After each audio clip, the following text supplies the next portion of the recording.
আসসালামু আলাইকুম। আজকে আমরা অবস্থান্তর মৌলের চুম্বক ধর্ম এটা নিয়ে দেখব। তো এটা পরীক্ষায় কিন্তু আসে, বিশেষ করে এমসিকিউতে বেশি আসে। তো তোমরা যেটা মনে রাখবা, পৃথিবীতে যত পদার্থ আছে সকল পদার্থকে পৃথিবীর সকল পদার্থ চুম্বক দ্বারা কি পরিমাণে আকৃষ্ট হয় তার উপর ভিত্তিতে তিন প্রকার। একটাকে আমরা বলি প্যারাম্যাগনেটিক, একটাকে বলি ফেরোম্যাগনেটিক, আর একটাকে বলি ডায়াম্যাগনেটিক। এখন কোনটা প্যারাম্যাগনেটিক তোমরা জাস্ট মনে রাখবা, কম পরিমাণ আকর্ষণ করলে তারা প্যারাম্যাগনেটিক, একটু বেশি করলে তাকে ফেরোম্যাগনেটিক, যদি না করে তাকে বলা হয় ডায়াম্যাগনেটিক। বুঝতে পারছি? তাহলে কম, বেশি, এটা হবে করে না, করে না। এইটাই হলো যে আমাদের ফেরো ফেরো এবং ডায়ার মধ্যে পার্থক্য। তো এটা আসলে কেমনে আমরা বুঝবো, এটাকে আমরা ডিফাইন করতে পারবো যোজ্যতা স্তরের এখানে যে ডি অরবিটাল আছে সেই ডি অরবিটালের অযুগ্ম ইলেকট্রন সংখ্যার উপর। আমি যে এখানে তোমাদেরকে ফেরার কথা বললাম, কম যেটা, এটা হবে এখানে ডি অরবিটাল যে আছে এখানে যদি অযুগ্ম ইলেকট্রন একটা বা দুইটা থাকে, এরকম 1 2 3 4 5 6 এরকম হয়ে ধরো এক যদি অযুগ্ম ইলেকট্রন থাকে, এটা মনে হয় তোমরা বুঝতে পারো না, আমি আর একটু ভালো করে লিখি। একটা ঘটনা হতে পারে এরকম, তো ডিতে একটা বক্স, ইলেকট্রন আছে 1 2 3 4 5, এখানে অযুগ্ম ইলেকট্রন আছে এরকম, মানে এরকম, তাহলে দুইটা বা একটা, এটাকে আমরা বলবো প্যারাম্যাগনেটিক। এখন তোমরা সবাই জিঙ্কেরটা জানো, তাহলে এটা যদি হয় 5টা 1 2, এখানে কি হবে, একদম কোনো অযুগ্ম ইলেকট্রন থাকবে না, এখানে কোনো অযুগ্ম ইলেকট্রন, যেমন এখানে অযুগ্ম ইলেকট্রন আছে কয়টা, হয়তো দুইটা, এই জন্য এটা হবে যাবে যে তোমার ডায়াম্যাগনেটিক। ডায়াম্যাগনেটিক কারা, যারা কোনো প্রকার চুম্বক ধর্ম প্রদর্শন করে না। এখন আসো ফেরোম্যাগনেটিক, তোমরা দুইয়ের অধিক বা এক বা অনেক সময় দুইয়ের অধিক দিয়েও হয়, হ্যাঁ দুইটা দিয়েও হয়, বেসিক্যালি এটা দুইয়ের অধিক হবে। এটা কীরকম, ডিতে ধরো ইলেকট্রন আছে 1 2 3 4 5, এখানে হবে, এখন দেখো এখানে কয়টা আছে অযুগ্ম ইলেকট্রন, তাহলে 1টা 2টা 3টা 4টা এরকম, তাহলে এটা হয়ে যাবে তোমার ফেরোম্যাগনেটিক। ফেরোম্যাগনেটিক এটাই আর কি। তোমরা এটা অযুগ্ম ইলেকট্রনের জন্যই চিন্তা করবা যে এটা কোনটা প্যারাম্যাগনেটিক, ফেরোম্যাগনেটিক আর ডায়াম্যাগনেটিক। এখন এখানে যে দেখো, আমি এখানে তোমাদের পিডিএফটা যে দেওয়া আছে, এখানে যে এখানে সবগুলো কথা আমি এগুলো বল ফেলছি তোমরা। যেমন যেভাবে প্রশ্ন আসতে পারে, নিচের কোনটি চুম্বক দ্রব্য কেমন, যেমন জিঙ্ক, তুমি একটা ইলেকট্রন বিন্যাস করছো, ইলেকট্রন বিন্যাস করে দেখছো যে এখানে এখানে কোনো ইলেকট্রন নেই, ডায়াম্যাগনেটিক। এখানে Fe2 প্লাস Fe, এখানে দেখো কয়টা যুগ্ম ইলেকট্রন আছে, 1টা 2টা 3টা, তাহলে এটা অবশ্যই ফেরোম্যাগনেটিক, বেশি আকর্ষণ করবে। আর ফেরোম্যাগনেটিক যারা তাদেরকে চুম্বকে পরিণত করা যায় এরকম আর কি। যেমন এখানে আরও আছে, খেয়াল করো তোমরা, নিকেল, এটা হবে প্যারাম্যাগনেটিক। কীভাবে তুমি বুঝছো, এখানে দেখো দুইটা আছে শুধু, আমি বললাম 1 আর 2টা হলো এরকম। যেমন এখানে আবার জিঙ্ক 2 প্লাস, এটাও কিন্তু ডায়াম্যাগনেটিক, হ্যাঁ। কোবাল্ট, এটা হচ্ছে ফেরোম্যাগনেটিক। তো এইগুলো তোমরা ইলেকট্রোবিন্যাস করলে বুঝতে পারবা। স্ক্যান্ডেনিয়ামে একটা মাত্রা আছে, এই জন্য এটা হবে প্যারাম্যাগনেটিক। তো এবার আসো, এবার তোমরা একটা আরো একটা কাজ করতে পারো, জটিল যৌগ যে আছে, আমরা একটু আগে যে গত ক্লাসে সম্ভবত শিখছিলাম, জটিল যৌগের মধ্যেও এদেরও চুম্বক ধর্মর একটা ব্যাপার আছে, সেটা আমরা এখানে দেখানোর চেষ্টা করেছি। এখন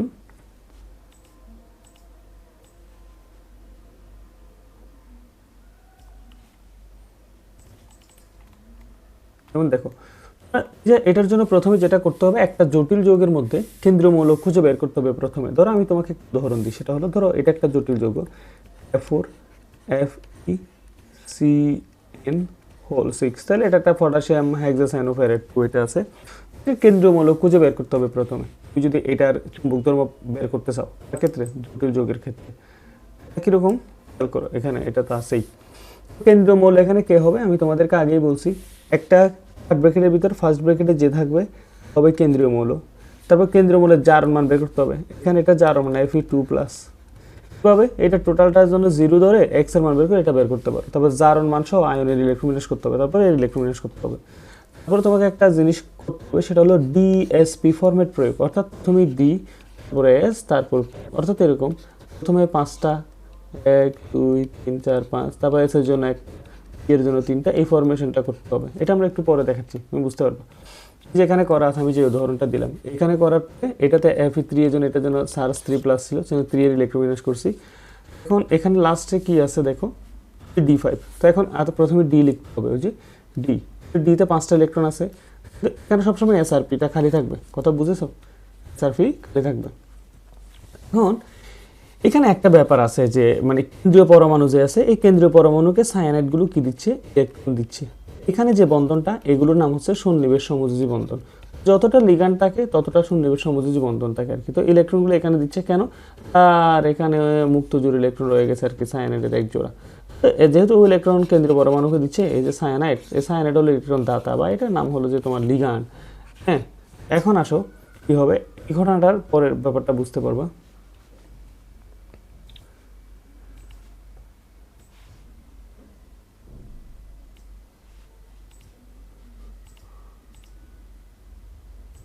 দেখো এখানে হয়েছে, এটা ফার্স্ট স্টেজের ঘটনা ছিল। এখন সেকেন্ড স্টেজের ঘটনাটা তুমি বুঝো। সেকেন্ড স্টেজে যেটা হবে, তুমি খেয়াল করলে দেখবা যে আগের এসে কোনো ইলেকট্রন ছিল না, এখানেও কোনো ইলেকট্রন ছিল না, তাহলে লিগ্যান্ড ছিল না 6টা, যে FeCN, এই যে এই 6টা ইলেকট্রন লিগ্যান্ড, লিগ্যান্ডগুলো এসে সেকেন্ড স্টেজে একে ধাক্কা দিবে। ধাক্কা দেওয়ার কারণে, অর্থাৎ এর আগের স্টেজে এরকম ছিল 5টা ছিল, তো 1 2 3 4 5 ইলেকট্রনগুলো ধাক্কা দিয়ে এখানে কম্প্রেসড হয়ে যাবে। তখন ধাক্কা দিলে ইলেকট্রনগুলো এদিকে যখন চলে আসবে, লিগ্যান্ড মানে এক জোড়া ইলেকট্রন সবসময়, এটা খেয়াল করবো। এখানে এক জোড়া এক লিগ্যান্ড বসছে, এখানে অর্থাৎ 2টা লিগ্যান্ড বসছে, এখানে এখানে এরকম লিগ্যান্ডগুলো বসছে। বসার কারণে এখানে এও তো আর আসতে পারবে না, তো এখানে প্যার ইলেকট্রন আছে কয়টা, এই জন্য এটা ফেরাম্যাগনেটিক। অর্থাৎ লিগ্যান্ডের প্রয়োগ করার পর, লিগ্যান্ড প্রয়োগ করার পরেও যদি ডি অরবিটালে একটা যুগ্ম ইলেকট্রন থাকে ফেরাম্যাগনেটিক, 2টা থাকলে ও ফেরাম্যাগনেটিক হতে পারে, 3টা 4টা এরকম থাকলে, না থাকলে ডায়াম্যাগনেটিক। এখন এর পরেরটা এটা দেখো আর কি। এখন এখানের থেকে আমরা আরেকটা জিনিস শিখে ফেলতে পারি। তোমরা যদিও আমি এখানে তোমাদের এখনো সংকরায়নটা পড়াই নাই, তো সংকরায়ন না পড়ার কারণে আমরা হয়তো এটা তোমাদেরকে বুঝাতে পারতেছি না। এখানে একটা সংকরায়ন নামে একটা জিনিস আছে, সেটা কিভাবে হয় দেখো, মানে তুমি জাস্ট বুঝলে বুঝা, না বুঝলে পরে বুঝতে পারবা। এখানে যে লিগ্যান্ড এসে কয়টা জায়গায় বসছে, 2টা না, ডি 2টাতে বসছে, এটা D2, S এর একটাতে বসছে না, S এর 3টাতে বসছে না, এই জন্য P3। তাহলে এটাকে বলে যে D2sp3 সংকরায়ন,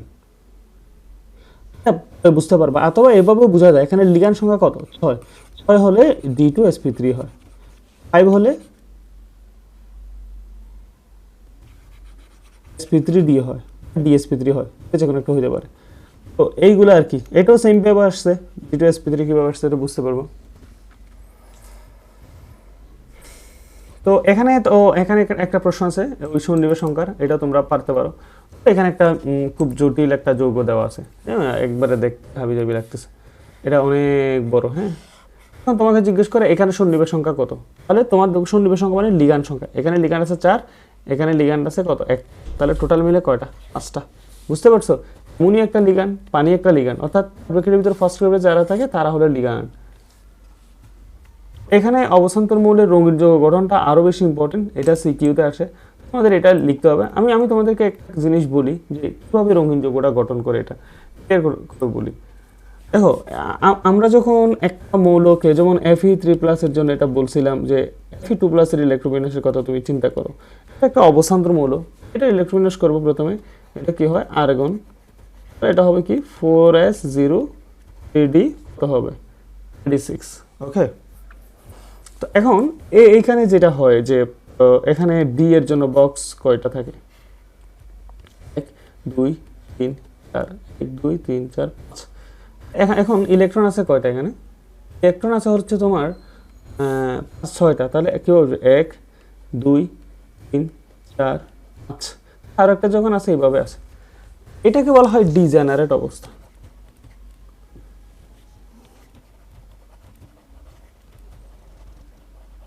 যেভাবে হয়েছে, কিন্তু লিগ্যান্ডের প্রভাবে আয়রন যখন লিগ্যান্ডে ওদেরকে ধাক্কা দেয় না, এভাবে থাকে না, এই যে এইভাবে ধাক্কা দেয়। হ্যাঁ, তারপরে এখানে যেটা হয়ে যাবে, এটা কম্প্রেসড হয়ে যাবে, ইলেকট্রনগুলো এইদিকে সংকুচিত হয়ে আসবে। যদি একটা বেঞ্চে মাথায় বসো, কেউ এসে ধাক্কা দিয়ে তুমি মাথায় চলে যাবে না, এরকম। তাহলে 1 2 3 4 5, এখন 6টা ছিল, তো তাহলে কি হবে, 6টা একসাথে এখানে চলে আসবে। এখন এখানে একটা জিনিস খেয়াল করো, এখানে 2টা লেয়ার সৃষ্টি হয়ে গেছে এটার কারণে, এই যে এটা লেয়ার, এটা আরেকটা লেয়ার। ওকে, তো এখন এটা এই যে লেয়ারটা যে ক্রিয়েট হলো, এটা কোত্থেকে হলো? ডি থেকে। এটা তুমি ছবিটা আমি আর এখানে স্পষ্ট করে থাকার কথা, যে এখানে আছে।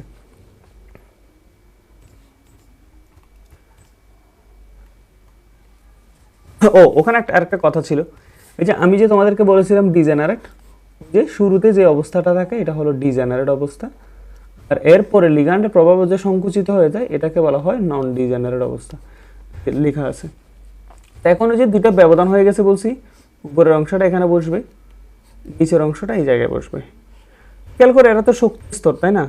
ওদের মধ্যে একটা শক্তির পার্থক্য থাকবে।